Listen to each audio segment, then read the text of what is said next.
Good morning students. I hope आप लोग का अच्छा से अध्यापन का कार्य चल रहा होगा। तो चलिए आज की इस क्लास में हम लोग समाजशास्त्र का मूल अवधारणाओं को आगे बढ़ाते हुए हम लोग आज की इस क्लास में देखेंगे प्रतिमान को, अर्थात पैटर्न। पैटर्न क्या होता है? पैटर्न कहता है कि प्रतिमान व्यक्ति के अपेक्षित व्यवहार ही होते हैं, ठीक है, परंतु इसका प्रयोग समाजशास्त्र से अधिक गैर समाजशास्त्रीय परिप्रेक्ष्य में किया जाता है। कहने का तात्पर्य है कि जो प्रतिमान है यह एक व्यक्तियों के अपेक्षित व्यवहार होते हैं, जो अपेक्षा किया जाता है वही व्यवहार होते हैं, परंतु उसका उपयोग जो है, इसका प्रयोग समाजशास्त्र से अधिक गैर समाजशास्त्रीय परिप्रेक्ष्य में किया जाता है। जैसे देखें तो शिक्षक के कक्षा में प्रवेश करने पर छात्रों का खड़ा हो जाना मानदंड है, जबकि पुरुष तथा स्त्री का एक विशेष प्रकार का वस्त्र पहनना प्रतिमान है, या सिनेमा के टिकट के लिए पंक्ति में खड़ा होना प्रतिमान कहलाता है। अर्थात हम देखें तो यह जो प्रतिमान है व्यक्तियों का भी एक अपेक्षित व्यवहार होता है, ठीक है। अपेक्षित कहने का मतलब है कि जो समाज में उस व्यक्ति से आशा किया जाता है, अपेक्षा किया जाता है, वही व्यवहार है।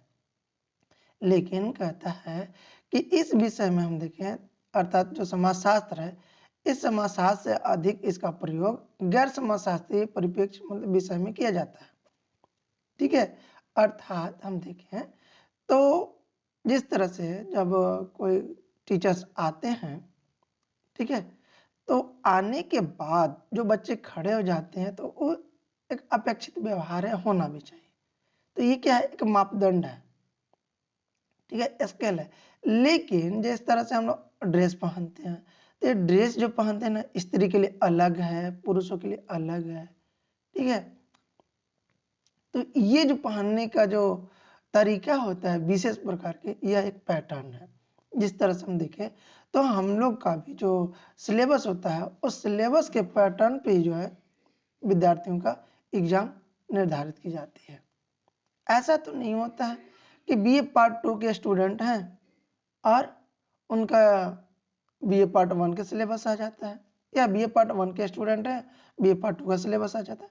तो ऐसा इसलिए नहीं होता है क्योंकि उस क्लास के सिलेबस के अनुसार जो है वो प्रतिमान होता है, और उस प्रतिमान के अकॉर्डिंग ही जो होता है उसका एग्जाम निर्धारित की जाती है, ठीक है। यहाँ पर हम देखें तो जैसे सिनेमा घर में जाते हैं तो वहाँ टिकट लेने के लिए हम पंक्तिबद्ध खड़े होकर ही क्या करते हैं? टिकट लेते हैं।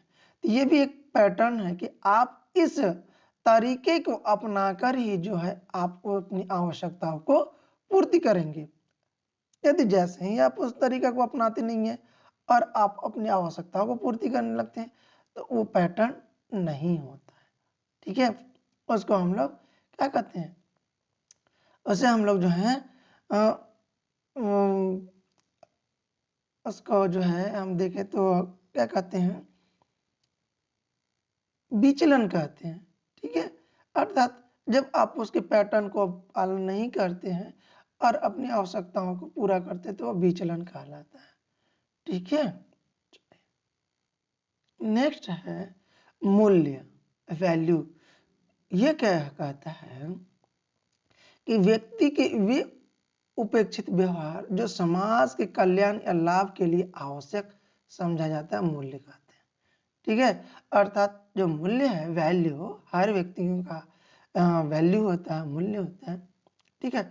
यह भी जो है आपको बताता है कि व्यक्ति के वह उपेक्षित व्यवहार है जो समाज के कल्याण या लाभ के लिए आवश्यक समझा जाता है, ठीक है। मतलब कि वैसा व्यवहार जो समाज के लिए कल्याणकारी हो, ठीक है, अर्थात वेलफेयर एंड बेनिफिशियल होनी चाहिए, उसी को जो है हम लोग मूल्य कहते हैं। जैसे हम देखें तो कहता है कि बड़ों का सम्मान करना, ठीक है, बड़ों का सम्मान, माता पिता की सेवा, गरीब तथा लाचार की सहायता, सत्य बोलना, आदि जो है आपका मूल्य कहलाता है। ठीक है, उदाहरण के रूप में हम देखें तो कई बार अगर हम सत्य बोलते हैं तो उससे हानि भी होती है। ठीक है, लेकिन हमें उस हानि से डरना नहीं चाहिए। ठीक है, क्यों? क्योंकि सत्य का जो स्वरूप होता है वह पूरी तरह से वास्तविक होता है, अर्थात यूनिवर्सल होता है। ठीक है, हमें मार भी पड़ती है परंतु इसकी अपेक्षा की जाती है कि वह सत्य बोले। ठीक है, अर्थात सत्य बोलना ही जो है सबसे उचित व्यवहार माना जाता है। नेक्स्ट कहता है नैतिकता, मोरलिटी। ठीक है, नैतिकता का मतलब होता है कि नैतिकता के आधार पर व्यक्ति अपने लिए गलत सही, अच्छा बुरा आदि का निर्णय लेता है। ठीक है, अर्थात हम देखें तो नैतिकता जो है वह व्यक्ति खुद के लिए करता है, अर्थात वह जो है वह ये सोचता है कि सही क्या है, गलत क्या है, अच्छा क्या है, बुरा क्या है, इसका निर्णय वह खुद लेता है। ठीक है, या न तो समाज के अपेक्षित व्यवहार है और ना ही इसके लिए समाज दंडित करता है। ठीक है, अर्थात ये जो है समाज के अपेक्षित व्यवहार है और ना ही इसके लिए समाज किसी को दंड देता है, लेकिन व्यक्ति के निजी आदर्श व्यवहार हैं। जो व्यक्ति होते हैं उसके निजी मतलब पर्सनली जो होता है आदर्श व्यवहार होता है, जिसको हम लोग नैतिकता कहते हैं। ठीक है, अर्थात वह व्यक्ति या वह स्टूडेंट जो है अपने अंदर खुद वह ये जानता है कि हम क्या गलत कर रहे हैं और क्या सही कर रहे हैं। ठीक है, और यहाँ पर जो है हम देखें तो यही जो गुण है यह व्यक्ति के अंदर होता है और ये अपने निजी आदर्श के द्वारा जो होता है वह व्यवहार करता है। जैसे हम देखें तो कहता है कि सड़क पर 10 रुपया गिरा हो तो यह व्यक्ति की नैतिकता पर जो है निर्भर करता है कि वह उसे उठाए या न उठाए। ठीक है, कुछ व्यक्ति इसीलिए नहीं उठाते हैं कि वह उसकी मेहनत की कमाई नहीं है, लेकिन कुछ व्यक्ति मानते हैं कि इसमें कोई बुराई नहीं है। अब देखिए यहाँ पे यदि हम देखें तो व्यक्ति के अंदर का जो विचारधारा वही जो है व्यक्त होता है। ठीक है, जैसे आप देखे भी होंगे कि कहीं यदि पैसा वगैरह गिरा हुआ होता है तो हमारे ऊपर निर्भर करता है कि हम उस पैसे को उठाएं या ना उठाएं। बहुत सारे ऐसे व्यक्ति होते हैं जो कहते हैं इस पैसे में हमारा कोई मेहनत नहीं हुआ है, कुछ भी हम नहीं किए हैं तो हमें नहीं उठाएंगे। ठीक है, लेकिन कुछ ऐसे व्यक्ति होते हैं जो ये कहते हैं कि यह मानते भी हैं कि इसमें कोई बुराई नहीं है, उठा लेनी चाहिए, है ना। ठीक है, तो नैतिकता जो होती है व्यक्ति के अंदर होती है। ठीक है, नेक्स्ट देखें तो कहता है कानून। ठीक है, लॉ। कानून कहता है कि कानून पूर्णतः राज्य का विशेषाधिकार है या किसी राज्य द्वारा स्थापित वह नियम है जिसके तोड़े जाने पर राज्य दंडित करता है। ठीक है, अर्थात जो लॉ है, कानून, यह एक राज्य का विशेष अधिकार होता है, मतलब विशेष अथॉरिटी होती है जिसको तोड़ने पर जो होता है राज्य जो है क्या करता है, राज्य दंड देता है, क्योंकि नियम बनाया गया है समाज को, राज्य को अच्छी तरह से चलाने के लिए। लेकिन जब उस नियम को कोई तोड़ता है, उस कानून को तोड़ता है तो राज्य उसे पकड़ता है और न्यायिक संवैधानिक आधार पे उसे जो है दंड देता है। अगला है दमनकारी कानून। दमनकारी कानून यह क्या कहता है, यह सरल समाजों की विशेषता है जहां छोटे छोटे अपराध के लिए दंड दिए जाते हैं। इन समाजों का उद्देश्य समाज के अन्य सदस्यों को सचेत करना भी होता है, जैसे बकरी चुराने पर हाथ काट देना। ठीक है, अर्थात यहाँ पे हम देखें जो छोटे छोटे अपराध होते हैं, ठीक है, उसके लिए जो है कठोर दंड देना, ठीक है, जिसको हम लोग दमनकारी कानून कहते हैं। ठीक है, मतलब कि जो नॉर्मल भी कोई कार्य किया, मतलब नॉर्मल भी अपराध किया और उसके लिए उस व्यक्ति को कठोर दंड देना जो है दमनकारी कानून कहलाता है। ठीक है ना, अर्थात हम देखें तो बकरी चुराने पर हाथ काट देते हैं। ठीक है, अर्थात जैसा का तैसा का सिद्धांत यहाँ पे लागू होता है। यदि कोई चोरी करता है, ठीक है, किसी के यहाँ डकैती करता है, तो वह व्यक्ति यदि पकड़ा जाता है तो यहाँ पे कठोर दंड की प्रावधान की जाती है। ठीक है, अगला देखें तो आता है प्रतिकारी कानून।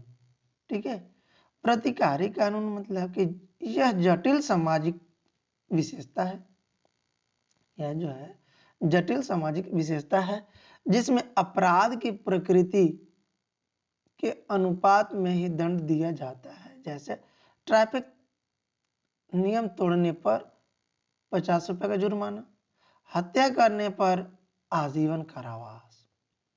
ठीक है, अर्थात यहाँ पे हम देखें प्रतिकारी कानून जो है वो जिस प्रकार का अपराध की प्रकृति होगी उसी के अनुसार जो है उस अपराधी को दंड देने की प्रावधान की जाती है।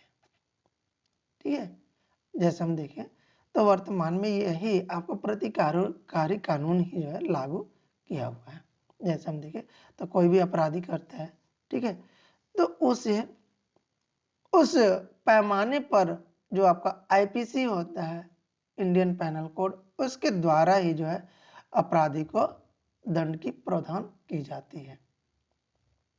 ठीक है, अगला है परंपरा। ठीक है, ट्रेडिशन। परंपरा का मतलब जो है हम देखें तो यहाँ पे कहता है कि यह व्यक्ति के ओवर व्यवहार है। ठीक है, अर्थात जो व्यक्ति है उसके व्यवहार है जो पूर्वज का अनुसरण होते हैं। ठीक है, अर्थात जो व्यक्ति का जो व्यवहार है वह पूर्वजों के द्वारा ही वह अडॉप्ट किया जाता है, अनुसरण किया जाता है। ठीक है, सीखता है। यह अतीत से निरंतर एक पीढ़ी से दूसरे पीढ़ी को हस्तांतरित होते आ रहे हैं। अर्थात ये अतीत से है और निरंतर ये एक पीढ़ी से दूसरे पीढ़ी में हस्तांतरित मतलब कि आगे बढ़ते हुए आ रहा है। जैसे देखें तो बड़ों का पैर छूना या पूजा करना आदि परंपरा की विशेषता है। ठीक है, अर्थात हम देखें तो पूजा करने का भी जो है ये हम वर्तमान से नहीं, हमारे पूर्वज जो हैं बहुत पहले से इस परंपरा को, पूजा की प्रक्रिया को करते आ रहे हैं और उसको हम भी पूजा करते हैं। ठीक है, और आने वाला पीढ़ी भी जो है वो क्या करेगा, पूजा करेगा, पैर छुएगा। ठीक है, तो ये परंपरा होती है। अर्थात अतीत मतलब बहुत प्राचीन समय से जो निरंतर एक पीढ़ी से दूसरे पीढ़ी में हस्तांतरित होते हैं, ट्रांसफर होते चला आता है, उसी को हम लोग परंपरा कहते हैं। आई होप आप लोग को समझ में आ रहा होगा। यदि आप लोग को समझ में नहीं आ रहा होगा तो आप लोग जरूर कमेंट कीजिएगा, तो हम आपको पुनः बताने का अगले वीडियो में प्रयत्न करेंगे। तो आज का वीडियो हम लोग यहीं पे स्टॉप करते हैं क्योंकि 15 मिनट का होने वाला है। तो अगले जो वीडियो में हम लोग इसके आगे के कुछ टॉपिक ऊपर चर्चा करेंगे। Thank you all of you.